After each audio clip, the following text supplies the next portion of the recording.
following show contains adult content. It's not our intent to offend anyone, but we want to inform you that if you are a child under the age of 18 or get offended easily, this next show may not be for you.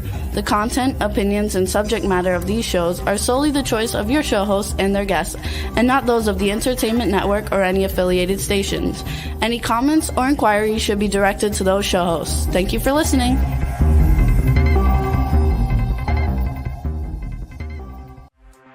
Hey everyone, and welcome to 50 Shades of Bullshit.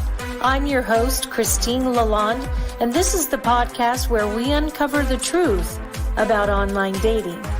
Now let's begin. Hey, I'm Christine. I'm Jada. And this is 50 Shades of Bullshit. So, hey Jada, how's it going this week? Hi, Christine. It's going well. I have a little bit of a headache today, but it's going well. Well, I'm going to send you healing vibes right through the screen here. Healing vibes. So we had our industry party this last Saturday. I know. And we missed you. Like, seriously. It was a freaking blast. I saw the pictures. Yeah. I did a movie screen on the side of my yard, and I created a movie theater setup, and we watched Singles from 1992. It was an incredible movie and so appropriate for dating professionals.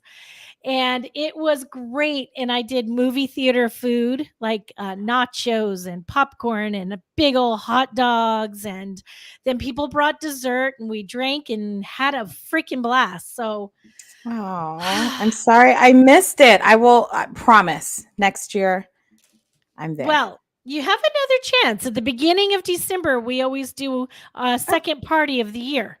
So we do June and December, so you'll have to come next time. I will be there. Sign me up. I love it. Well, I've had a pretty good week. I had the day off with Christian yesterday. It was the first time we've had a day off together in a while, and it was finally sun in Dana Point. Finally, for the first time in January, maybe December. And we went to the beach and had lunch on the beach and rode the trolley all around, and I got gelato, and it was just a really great day. It was so much fun. And I fell asleep early. I was exhausted. I had to take Janice to the airport. Best date. Right? Mm-hmm. I had to take Janice to the airport on Tuesday morning at 3:30 in the morning. And I could not fall asleep. And I got 1 hour of sleep before we had to leave for the airport. And then I just drove straight down to Orange County. And I was so tired.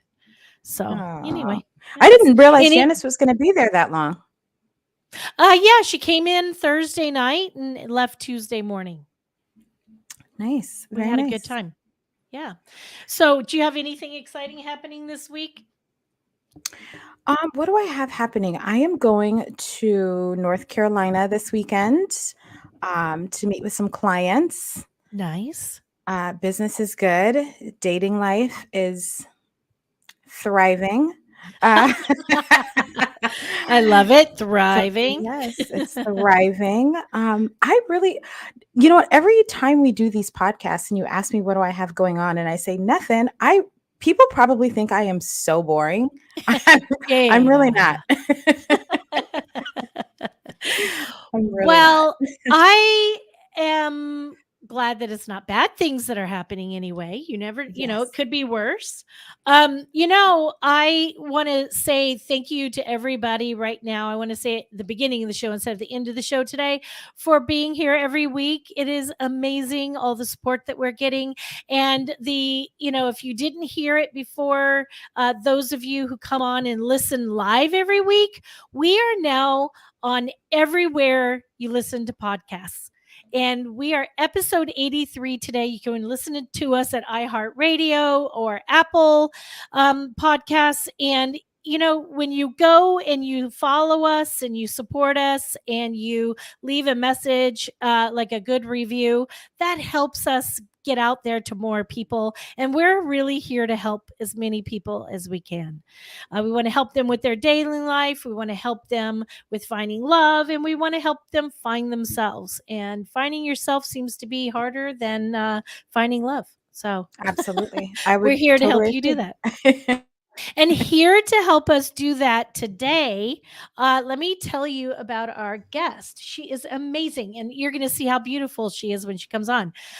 Today is episode 83. We are cultivating intimacy. So some people, struggle with intimacy and how to reclaim it if they lose it in a relationship. And when it's slipping away, it's really hard to figure out how to get that back. And Jennifer Keegan McGregor is a relationship educator, a pleasure coach, and a certified Tantra guide. She has a BA in communications, and she helps couples revitalize their relationships, open lines of communication, and connect with your partner in a deeper level, to increase passion, desire, and intimacy, to live in that honeymoon stage forever. And trust me, we all want to live in that honeymoon stage. We So do. I know. So let's bring Jennifer on and have our little chit chat with Jen today. Hi. Hi. Hi, Jada. How are you? Great. Your hair is so cute. I love it. Yeah, I just got it too. I love it. And the pink, I got the blue, Mhm. you got the pink. I I love know. it. I do love the blue. Thank you. Well, welcome to our show. I have been so excited to have you on today. I love it when we get a chance to talk to professionals who really know, how to get somewhere with some things like intimacy or sex or communication. Our goal here is not just to talk about topics, but to actually help people. And if we can help people along the way by opening up a can of worms, let's do it. Absolutely. I'm all about opening a can of worms. Right, let's open those cans. So Jennifer, tell us, how do you work with people when you work with people and they come to you and they say, oh, we're struggling, how do I get that love and feeling back? How do you work with them? So I mostly don't do hands-on coaching unless somebody really desires that. I actually created a 30-day challenge for couples. That way Ooh. that they can do it in their own time. It is meant to do it in 1 month, but I get that life happens. But it kind of takes you through the major different intimacies. So you have emotional, you have physical, and then you have sexual. And the only one that's really not added into that is spiritual. And it just kind of helps you progress. And for me, I wanted to do it because my husband and I were almost ready to file for divorce. And Wow. we just needed something to get back to kind of loving each other. And it just came to me one day, and I pretty much wrote it in about 48 hours. I've had it tested by a bunch of Love people. that. And it honestly, it saved my parents' marriage they've been married 36 years, but they did it last year. Oh, wow. They were ready for divorce too. So yeah. Wow, that's I love that. amazing. So you have a challenge, and when you talk to them, you help tell them how to do this challenge, and then do they check in with you? How does that process work? Yeah, so it's day by day, and it's broken into 3 sections. So the first 10 days is all about that emotional intimacy. So Mm. I recommend that couples don't actually participate in any type of intercourse during those first 10 days. And honestly, if you can wait the 20 days, even better. And so, Okay. like, the first thing that I always recommend every couple do, and this is day one challenge, is start a gratitude list. Because I think just society and in general, we have a tendency to look for the negative of everything. And if Mhm. you're looking for the negative all the Mhm. time of your partner, you're going to see it. You're going to start being resentful. You're going to be angry. And then you're Yeah. definitely not going to want to crawl in bed at the end of the day. Yeah. And so Yeah. I recommend that for 30 days, find something to be grateful or appreciative of your significant other. And it can be Yeah. literally the smallest thing. Thank you for Yeah. taking out the trash. Mm. Yeah.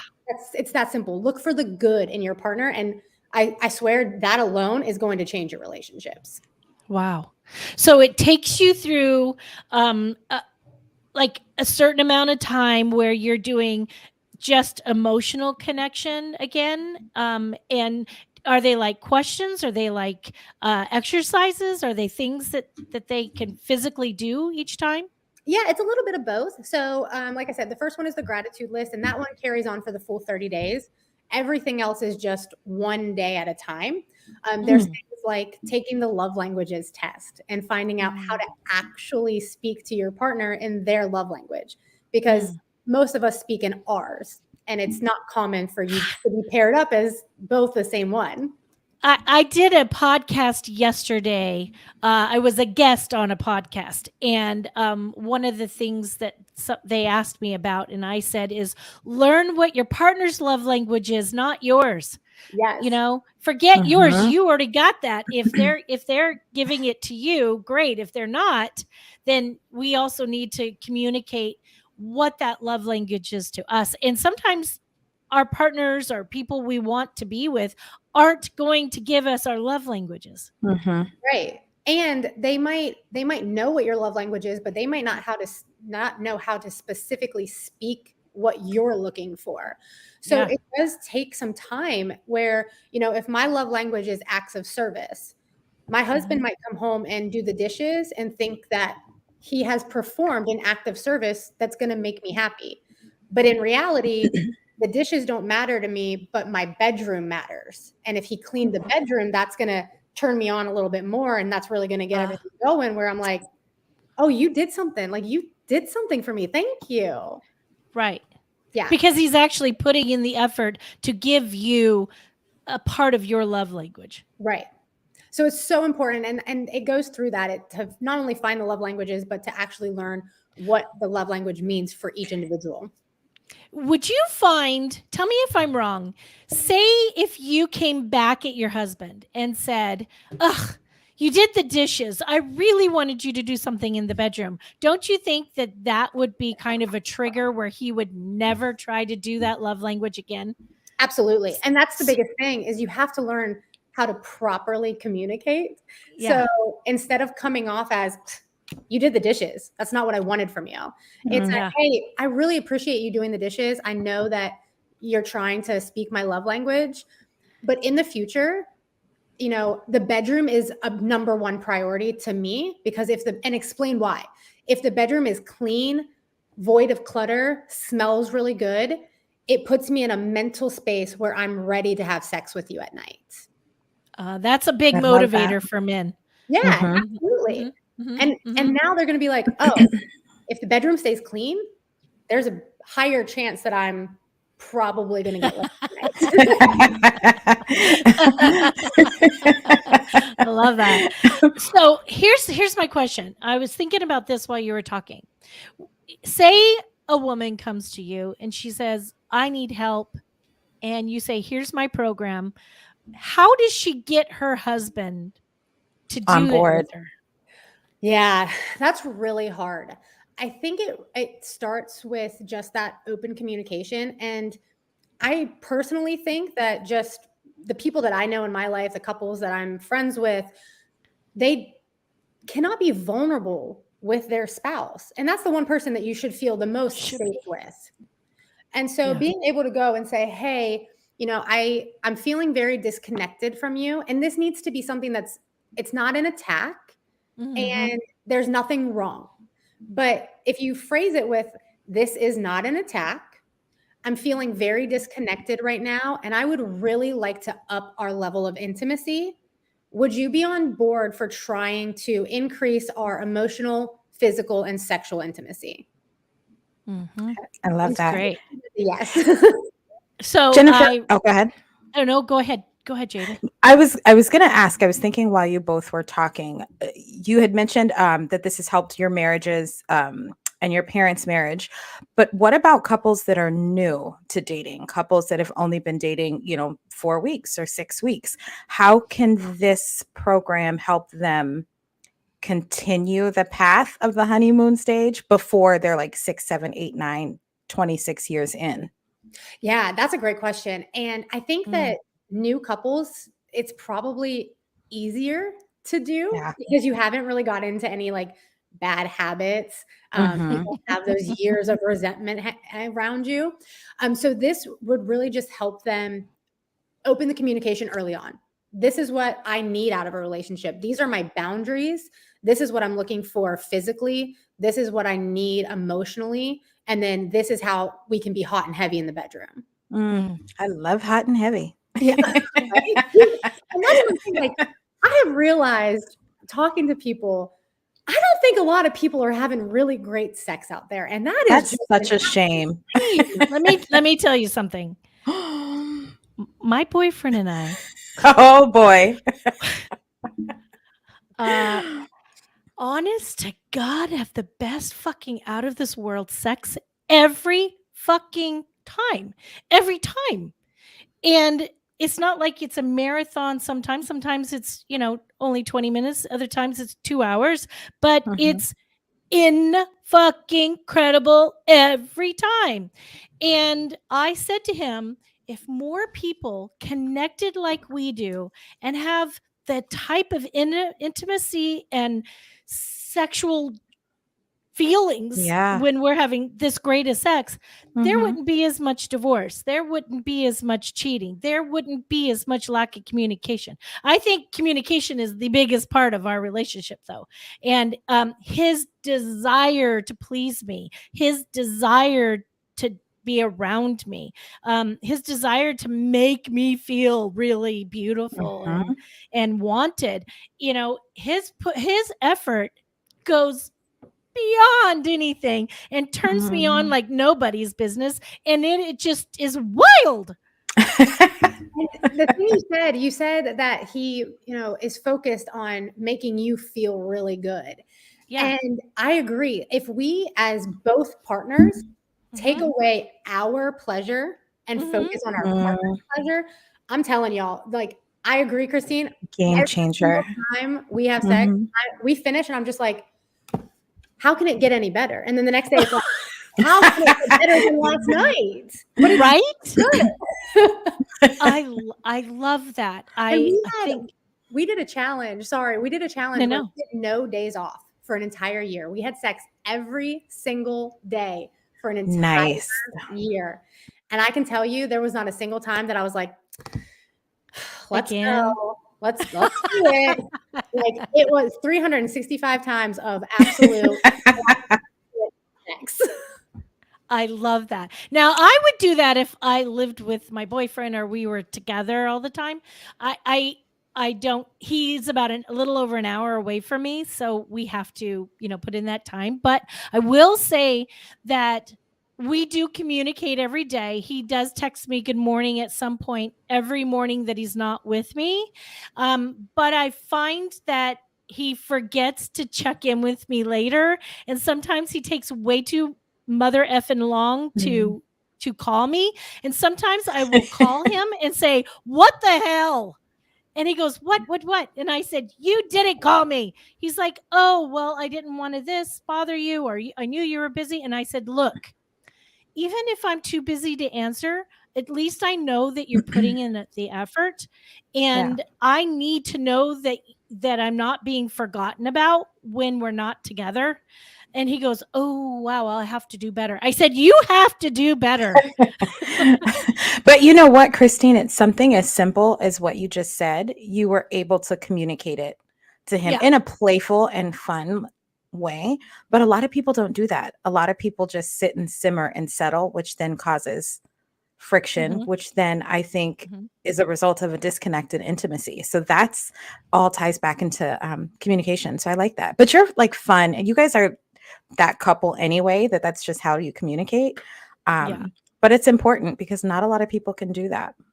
It is. And I just don't understand how couples get so far apart where they cannot bring up the simplest thing because they're so fearful of their spouse. Like, to me, and I'm the type of person, like, y'all shouldn't be together then. Like, it's that simple to me. If you cannot talk to your partner, you got to figure it out, because you should be able to go to your partner with literally everything And you might fight, and that's okay, but they should still be able to hear your concerns, your needs, and try to find a way to make that happen.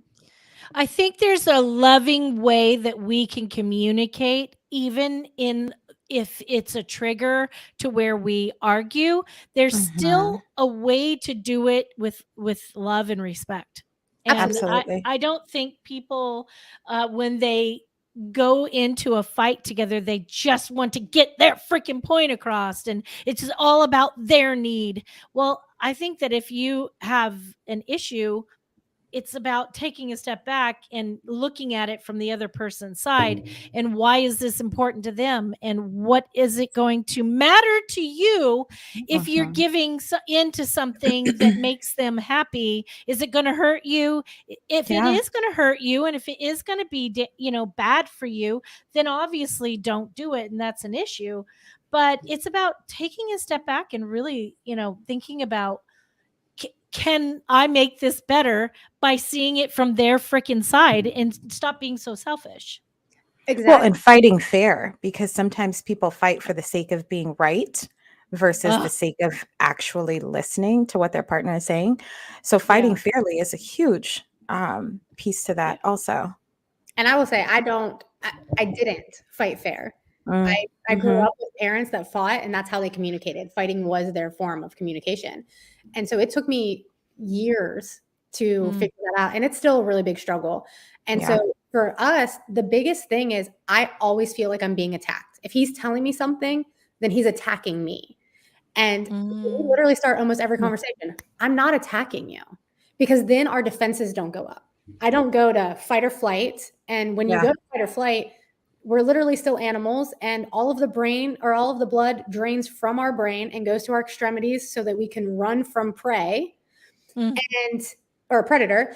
And so we can no longer think logically. We're now thinking emotionally. But if we can step back, like Christine said, and just be like, okay, how can this make them better? Is it hurting me? No. Then why won't I do it? What's the reason behind not wanting to make my partner happy if it doesn't hurt me? Yeah, exactly.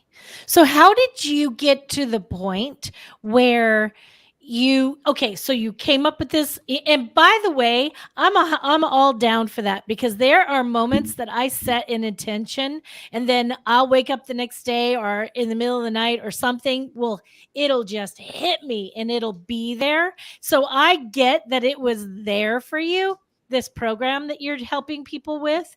But when this happened for you, how did you get your husband to listen, to accept, and to try?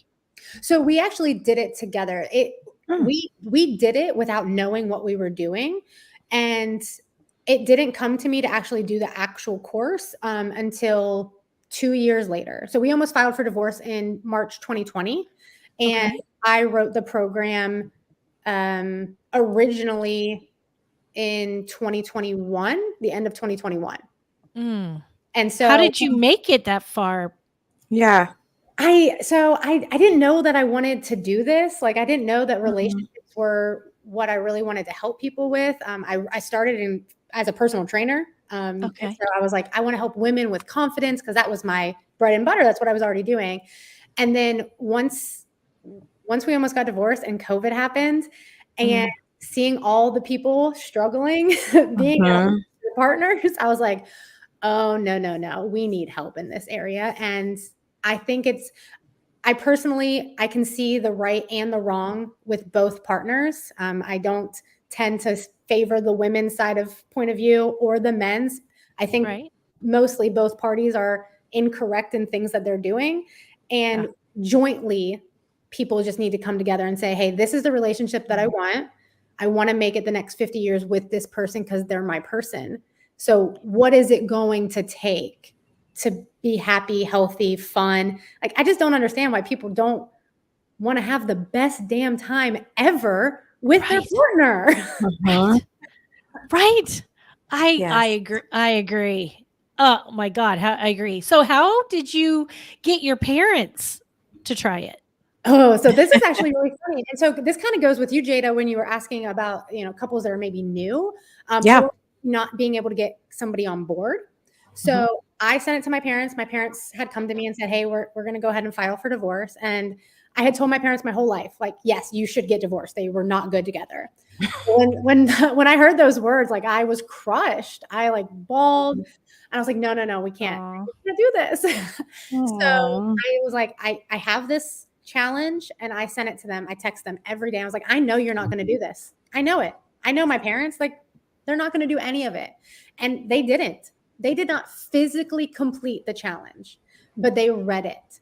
They read the challenge, and every single day they would talk a little bit more.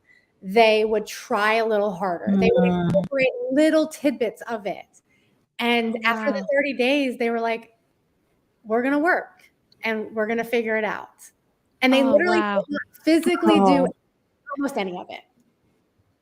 But they read it enough to comprehend that this is something that they should be implementing, and this is something they should be putting effort into. Absolutely. Do they have better And it communication now? They do. I mean, they still struggle. They've been married. I mean, they've known each other since they were 12 years old, and they're 60 now. Oh my God. Childhood friends. So, they're stubborn. They're set in their ways. And that's the hardest thing, is when we are set in our ways, we think we're right. And we're like, I'm not going to change. But like you said, like, why would you not want to change if it makes your life and your partner's life better, easier, and happier? So it's a work in progress, but I think everybody is. Yeah. I think it's hard when people let their relationship get to the point that they just aren't even like interested in giving an effort, that they think that it would be funner to go out and be single and be alone. Well, it's not funner at all. It's not if you think going out and dating a bunch of random people and having sex and blah blah, yeah, there are moments that it can be fun, but later in the night when you're there alone and you're like, well, it's like, you love this person so freaking much that you asked them to marry you, or you said yes to their proposal, and then you had this wedding and everybody was part of it, and then you had this honeymoon and this life together, and then all of a sudden you're just not willing to put in the effort to make it last when you said you wanted it to last. That doesn't make sense to me. Yeah, I don't think that I think once you get married, I think a lot of people just stop trying. They're like, well, we've reached the end. Like, this is it. But it's like, no, like, to me, marriage is just the beginning. Because yes, I'm not going to lie. Going out and having sex with a bunch of people, like, it can be great. It can be hot. It can be fun. But there is something to be said about being so deeply connected and understanding of your partner's body and what they love, that when you get into the bedroom, it is like fireworks. And because you just know every button to push, because I'm into Tantra, we do a lot of edging. I know how to edge where we can have sex for hours and we might not ever get off. And it's like, that was the most mind-blowing sex of our lives. Right. There's something about that is mad. There are times I'm pretty open book. Everybody knows this. There are times when I'm having sex with my boyfriend and I think that we're kind of doing what you're saying is edging. We're so damn close and it feels like I've had 50 orgasms, and I maybe, if I stopped and sat back and thought about it, maybe I didn't have any, but it felt like it the whole time. Yeah. So that's incredible. And that's the intimacy though too, right? Like, that's the connection and the intimacy that you guys have, which takes it to that next level. Yeah. And I think that honestly, we've just kind of said that an orgasm is this one particular thing, and it can be literally anything. An orgasm is whatever you want to make it. So if you get a sensation from doing this and it makes you tingle, baby, that's an orgasm. I love that. I love that. love it. I also have a suggestion for those of you who live in a state where weed is legal. Get high and have sex with your fucking partner. Yeah. It I will tell you, sex normal, what I mean by normal is not tipsy or not high, is fantastic. But then you get high and oh my God, Really? Jada, you I have know. not had sex when you're high? No, because I am not the smoker. So Okay. You Yeah. don't have to game smoke. changer. You don't have to There's smoke. topicals. There's topicals. Yeah. There's And- topicals, there's edibles. Edibles are a little wackadoodle. I go a little mind trippy with that. So don't try Yeah. to have sex with that, because that you'll just fucking freak out. But especially if you don't smoke. But even a weed pen is better than smoking, because you're not really smoking a Yeah. joint, and Yeah. where that can be kind of harsh and a little overwhelming. But I'll tell you, if y'all out there have the opportunity to get high and have sex with somebody, your partner especially, it's incredible. That is a mental note for me. Storing that away for later. Yes, I am. It's pretty good. So when people find you, and they say, help, I need help, what's the first step that you do with them to make sure that they're really going to try to do what you need them to do to get where they want to be? So I really just kind of ask some basic questions of like how long y'all have been together, if they have children, because that does make a very big difference. I don't personally have biological children, so I like to make sure that I understand if there's kids and how old the kids are in the house, because that definitely changes things. If their partner is on board already, or if it's going to take some communication to get them on board, and then kind of what they're expecting from an outcome. Because if you're going into this and you're thinking in 30 days life is going to be magic and I'm never going to have to do anything again, I'm going to tell you that you're really wrong. This is a lifelong process, and you should always be learning. Yes, 30 days is great. It's going to give you a really solid foundation, but then you need to pick the things that really worked for you and continue them. Let things that don't work fall off, because that's the thing, is the whole goal is to figure out what works for you. Love is a one size fits all. You cannot go into this thinking that what works for me and my partner is going to work for you and your partner, because we have very, very different dynamics, different needs. So that's really, really important. I love that. So do you think that if someone went into this program and their spouse wasn't interested, that there are things that they can do to start to show their spouse that they're actually putting the effort in to maybe help turn that around? Absolutely. And I will say that if that's the case, if you're going into this kind of solo, that you need to do it from a place of, I am going to do this because I love myself. I love our relationship. And no matter what, it's worth it. You can't really go into this of, I'm only doing this so they'll get on board and make my life better. That's a really crappy tactic. And I don't play those kinds of games. This is, you can absolutely find out your partner's language, and they don't need to take the test for that.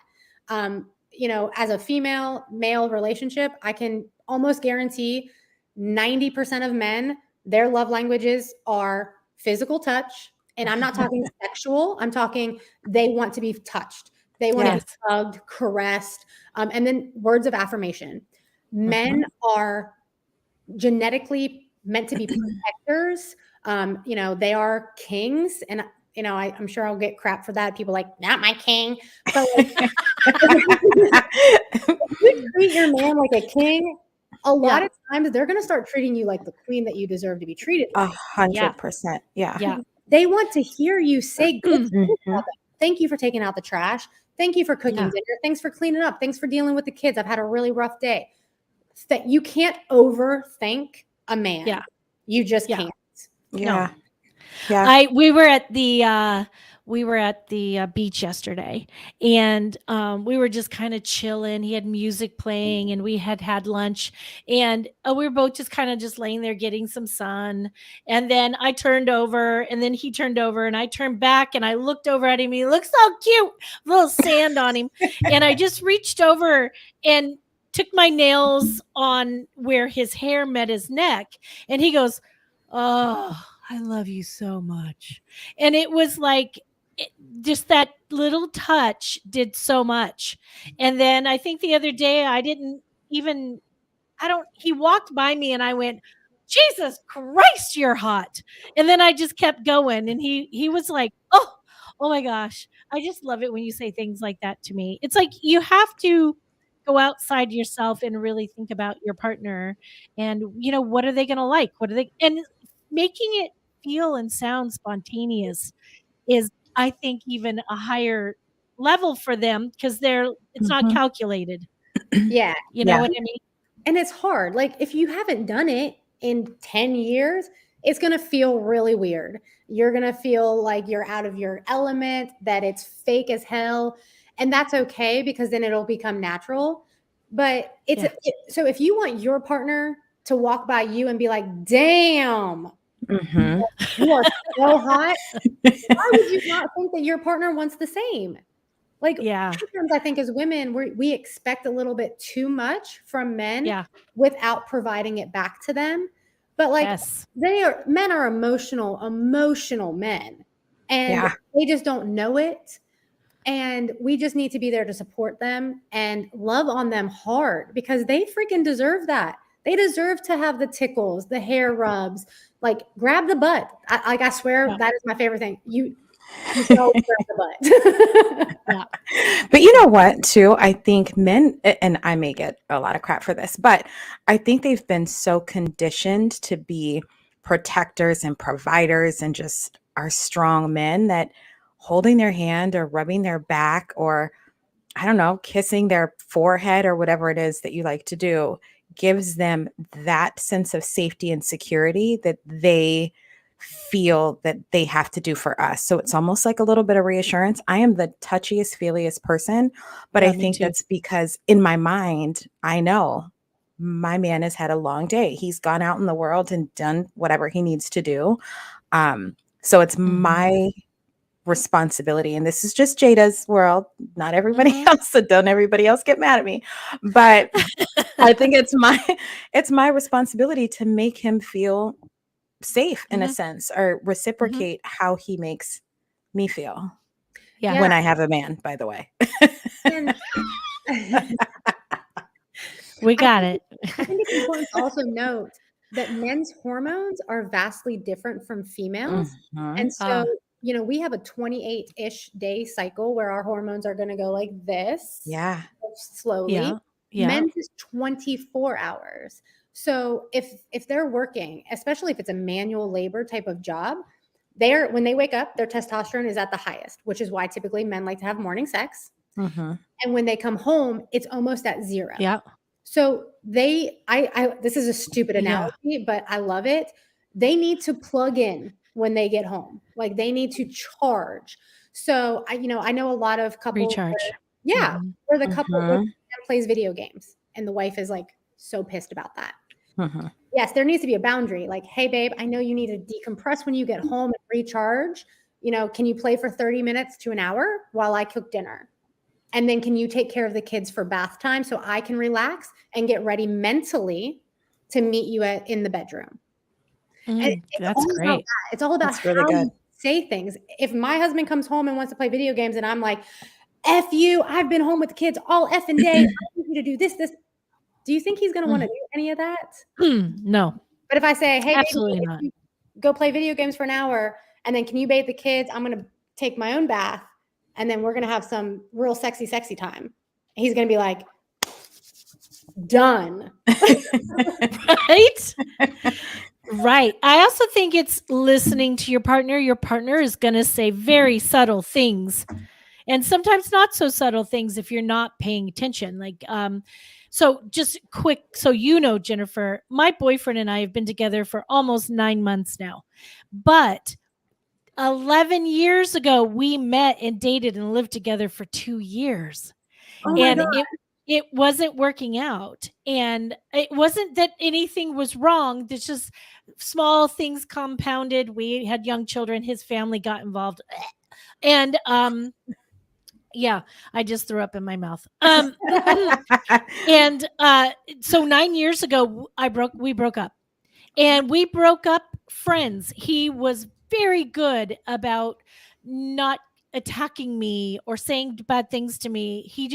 He respected what I said and felt and let me have that. And we remained friends actually on and off throughout the years. We reconnected like almost 9 months ago. So we are blissful because we realized we got a second chance. But all that time ago, he told me the one thing that drove him absolutely nuts with his wife passed away. They didn't get a divorce. She passed away. He hated when she worked in bed every night with a laptop in her lap.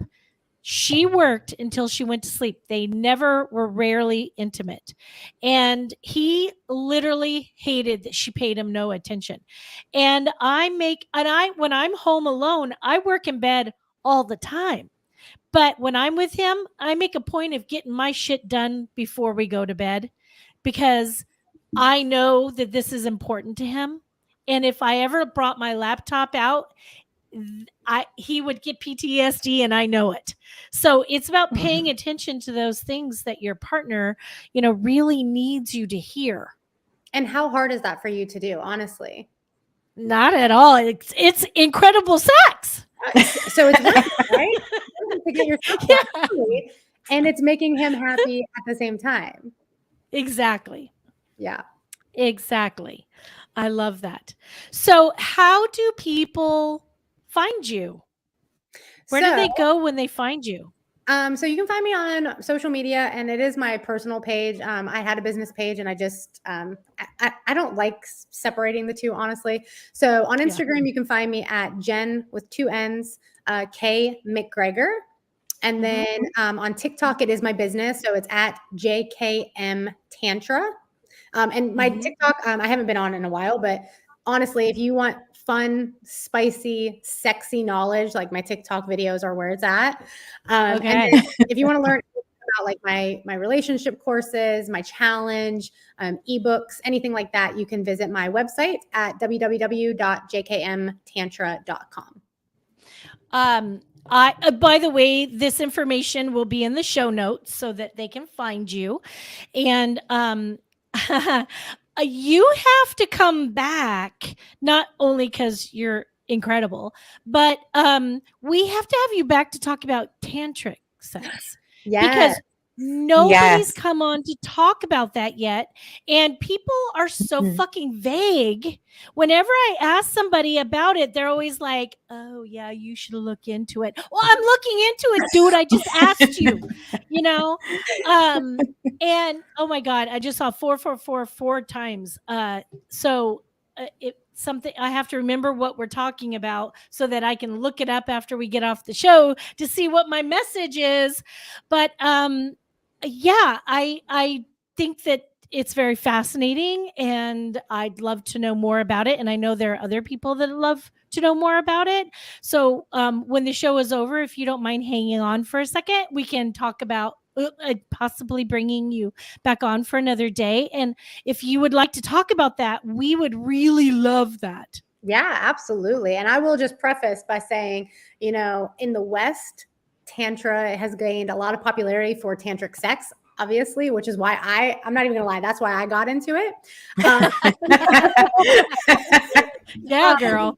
But it's a lot more than just the sexual practice. It is a very spiritual practice for yourself and your partner that just brings like the intimacy and the connection so much deeper, where you are like, people just think it's absolutely wild. And Christine, I love that you said that your sex life could go anywhere from 20 minutes to 2 hours, because when I say I have sex for hours, people are like, what do you mean?